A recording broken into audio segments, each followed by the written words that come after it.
And welcome to Analysis. Immigration policy in the UK is never far from the headlines. Ever tighter measures are constantly being proposed across the political spectrum on how to restrict both the influx of immigrants and access to state services. Some see this as pragmatic and necessary to control our sovereignty and borders. Others, though, claim it's symptomatic of xenophobic attitudes on the rise. Whatever it means, many migrants are starting to feel that Britain is not a very welcoming country. Joining me in the studio to discuss this are Jerome Phelps, Director of Detention Action, and Awale Olad, Public and Parliamentary Affairs Officer at Migrant Rights Network. And joining us by Skype is Jonathan Cox, lead organisers for Citizens UK. But first, let's hear this report from Alex MacDonald.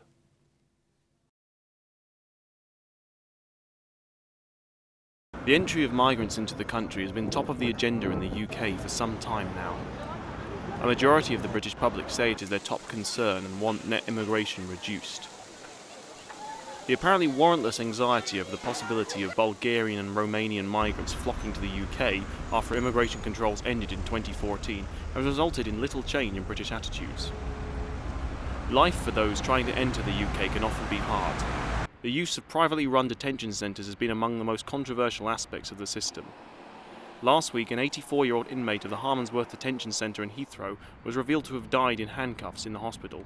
The Canadian man, Alois Dvorak, had come to the UK en route to Slovenia to find his estranged daughter. As his paperwork was not in order, he was sent to the Harmondsworth Detention Centre. He suffered from Alzheimer's disease, and the handcuffs were not taken off until his heart had stopped beating. A statement from GEO Group, who administer the centre, said, "The GEO Group UK Limited has an excellent track record of providing facilities which focus on quality, care and decency, evidence in other recent reports published by Her Majesty's Inspectorate of Prisons." The report acknowledges that across a range of safety indicators the perceptions of detainees were reassuring, violence was low and arrangements to tackle antisocial behaviour were effective. The former detainees have spoke of their experience in the centres. You'd rather be in prison than those detentions. That's what I want to assure those people who are there. Because in prison, maybe I've never been in prison, but who have ever been there, they told us that you can know when you're moving out from detention. I mean from prison, but detention, you don't know what will happen. Either the following day, you're receiving a flight back to your home. You don't know nothing. You don't know, you're just there, sleeping on your smaller bed, bad sheets, the bad mattress. You share how many people share the bed sheets you're putting on your body. Even the other bed sheets, there's holes you see. So they're very, very bad in detention there. David Cameron's latest idea is to strip benefits from migrants who cannot speak English, as well as scrapping foreign language documentation explaining how to claim benefits, in the hope of deterring immigrants from claiming and forcing them to learn English and get a job. The government's approach has been criticised by opposition politicians. I don't think the government's dealing with the issue of immigration correctly. They're dealing with it on a basis of populism and xenophobia without acknowledging two very important things. Firstly, that those people that have migrated to this country work extremely hard and make an incredible contribution to this country. And secondly, that the treatment of people who are making wholly legitimate applications for asylum, permanent residence, family reunion, often wait months, if not years, just to get a reply out of the Home Office. I have constituents, some who've waited more than 10 years to get their case resolved. That is not fair on them. It's not a sustainable way for them to be expected to live. And I think it's time the government just grew up on the whole issue. The public and political class have made immigration a priority issue. With the rhetoric constantly being ramped up, some might fear that the mistreatment of migrants could be an issue that's being swept under the carpet. Alex MacDonald, Islam Channel.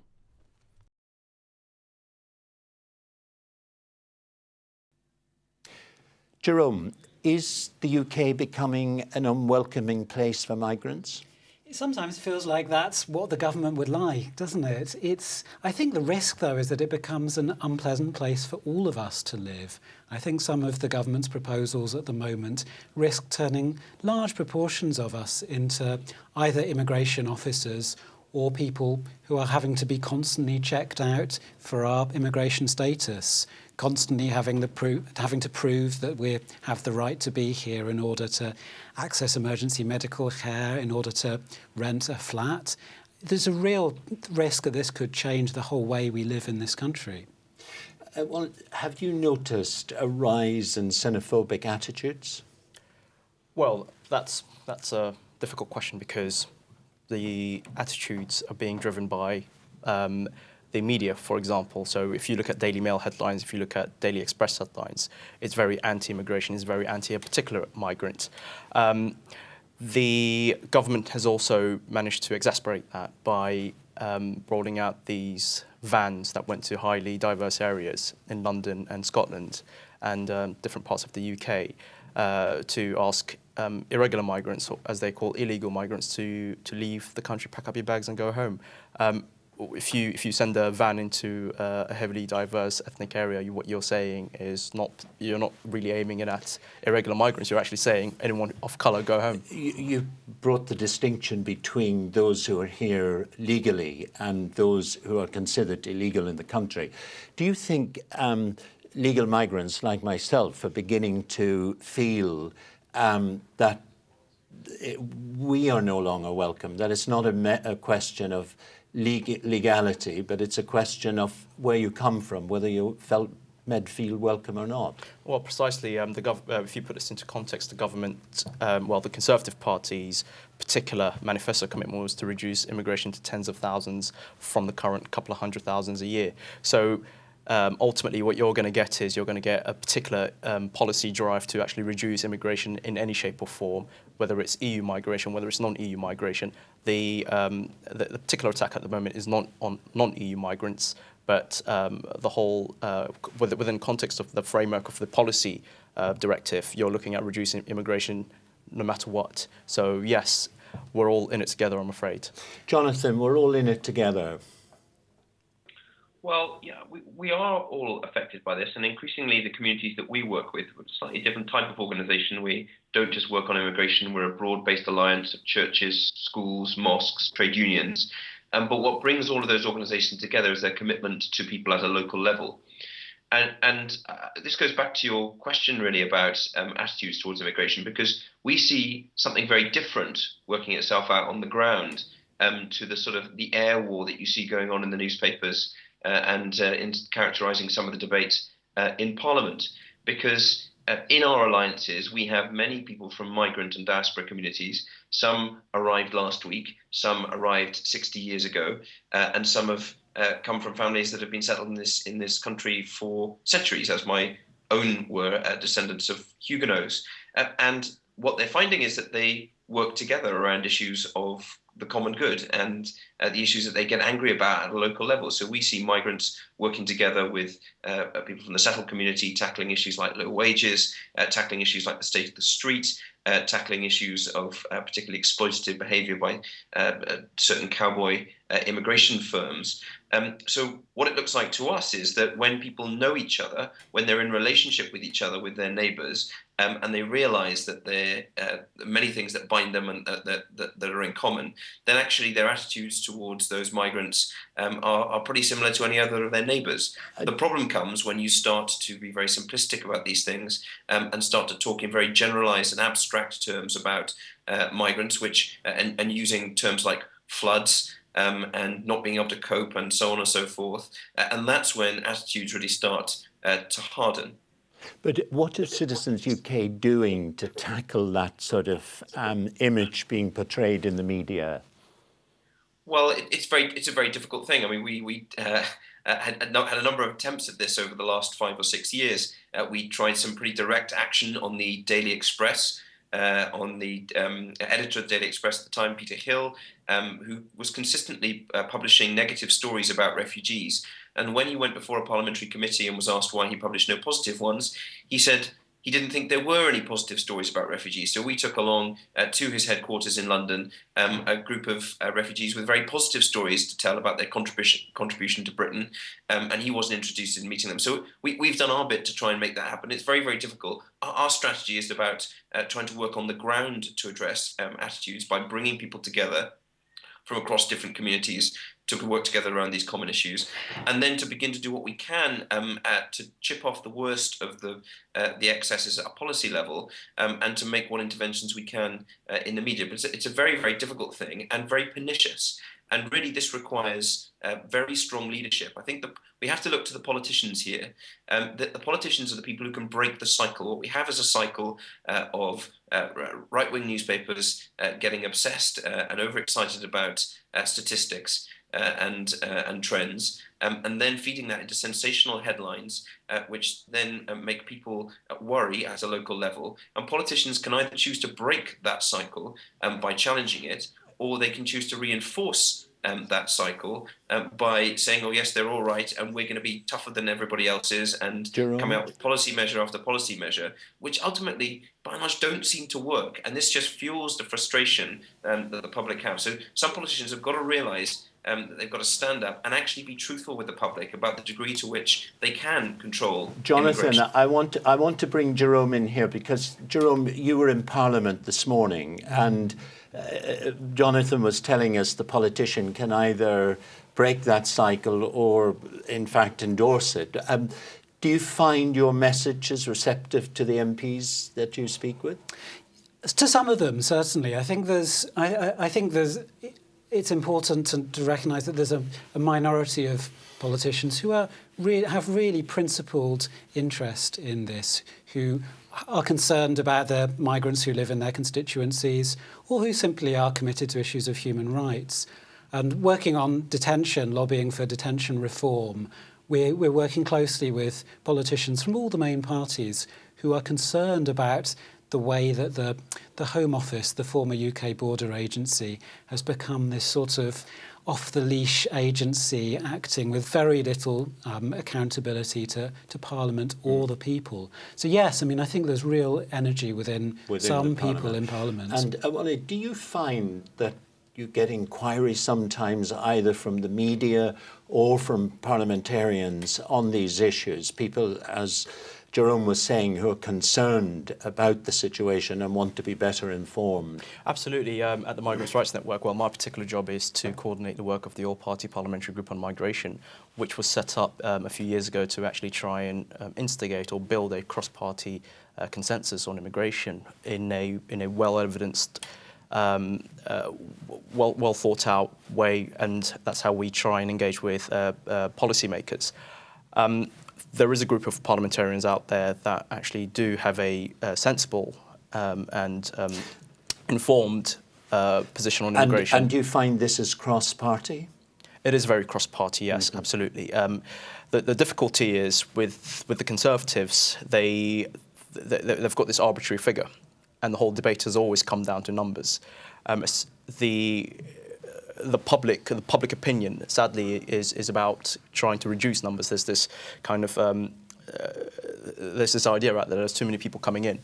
So with that exasperated by the Daily Mail on Migration Watch saying, well, actually, there's too many people coming in. They're putting pressure on our jobs. They're putting pressure on services, and we can't handle it. That unfortunately doesn't help the debate going forward, because what you have a group of Conservative MPs. Who feel that actually what we need is a lot tougher and more draconian measures on immigration. And sadly, sometimes there's a lot of shadow boxing around EU, whether we should be within the EU or not, because you can't actually control freedom of movement within the EU. But most of the time, it's actually down to shadow boxing on whether we should be in the EU. So you have a lot of scaremongering against poor Romanians and Bulgarians who have absolutely done nothing to no one. And they come here and want to work, they should be allowed to.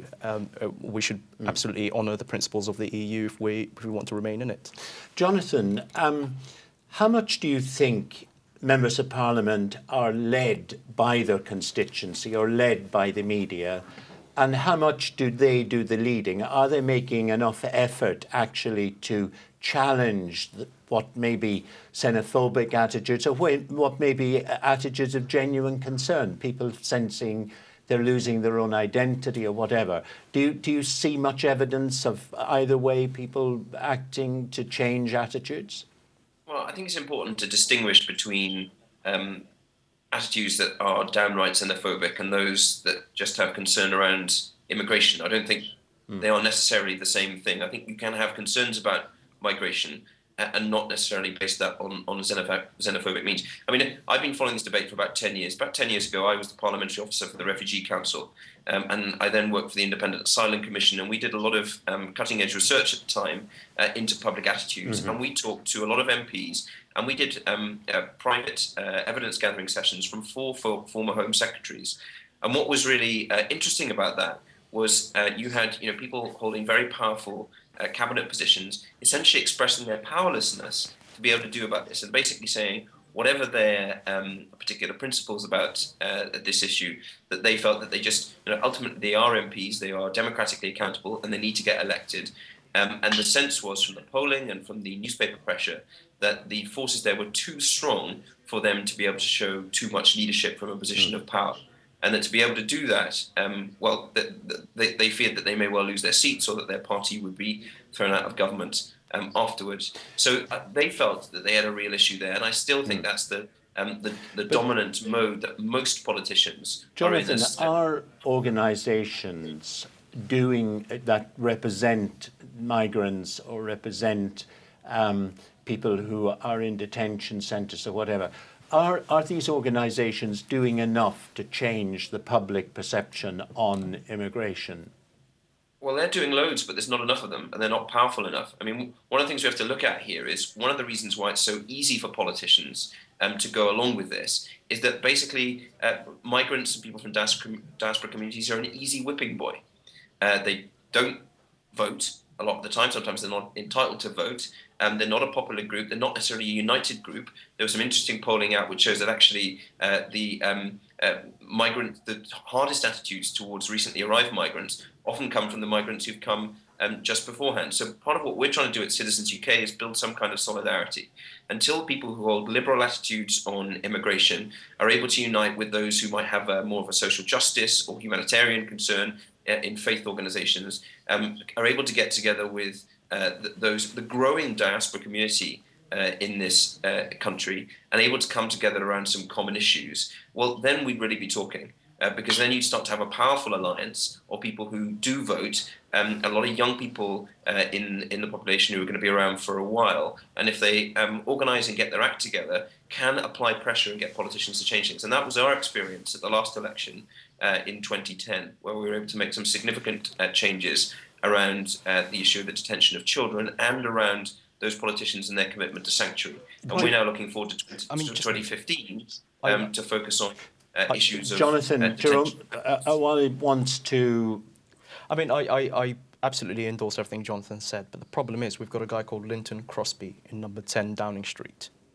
His particular job is to get the Conservatives re-elected in 2015, and he's very much well known for his dog whistle politics on immigrants and benefits and people who are on benefits in the welfare state. I mean, we've got such a huge fight against this one particular individual who's completely based his whole career on getting people elected by attacking minority groups. Until that particular person is addressed and actually brought down, I don't think we can talk too much about whether politicians can take any leadership against this. I hope they will respond to that, because it's important. We do have this dialogue and these perceptions are challenged. So thank you. But Jerome, are there not genuine concerns that people feel maybe at least the perception they have, leaving aside the political campaigns and the Daily Mail, the perception some people would have that we have too many migrants at present in the country? I think that people have concerns, people have feelings, but when you ask them about the numbers of migrants that they think live in this country, generally their estimates are wildly inaccurate. I think what we're seeing is the media and the politicians generating this sort of closed circle of anxiety and hostility to migrants, such that people feel like, well, there must be a problem because it's always in the press, it's always being talked about by the government. And increasingly, immigration policy just loses contact with reality on the ground. We spend more and more money building detention centres. Yes. A&Es are starved of cash, yet the Home Office can open another 600-bed detention centre in Dorset next month. Where's the money coming from for that? Well, do you feel you're making progress in getting these sort of messages across, or not? Okay, well, yes and no. We did a fantastic bit of work last year on family migration rules. So, as you may know that if you marry someone from abroad and you earn less than £18,600, you're not allowed to bring that person in, and you're not allowed to bring any children in if you earn anything less than £22,000. So there is a huge problem, and we did manage to make some progress last year in Parliament in showing that these rules are very, very unfair and very draconian. So yes, we have made some progress on certain issues, but the government, of course, they love it when we say you're absolutely tough on us, tough on immigrants, you're too draconian, please calm down. They love it because that's what they want to look like. And Jonathan, what would you see to be the main focus of your activities and your campaigning at present? Well, we're busy building our power in the run-up to 2015. We're building a movement of leaders from diaspora communities, connecting them with people from the settled community who are going to make common cause with them around a number of issues. And there are three areas that we're currently scoping as potential issues for 2015. One is linked to some of the stuff that Jerome has been campaigning on for a number of years, is about putting a time limit on how long adults can be held in detention centres. We've done a lot of successful work around addressing the issue of children in detention centres, and a lot of the learning that we've got from there could be translated across. The second is about ensuring that people are not killed during the process of removal. So one man from one of our member churches, Jimmy Mabenga, was tragically killed during the process of a removal. That is absolutely unacceptable, and we have to stop that and the use of pain as a means of restraint for people removed from the country. And thirdly, something positive.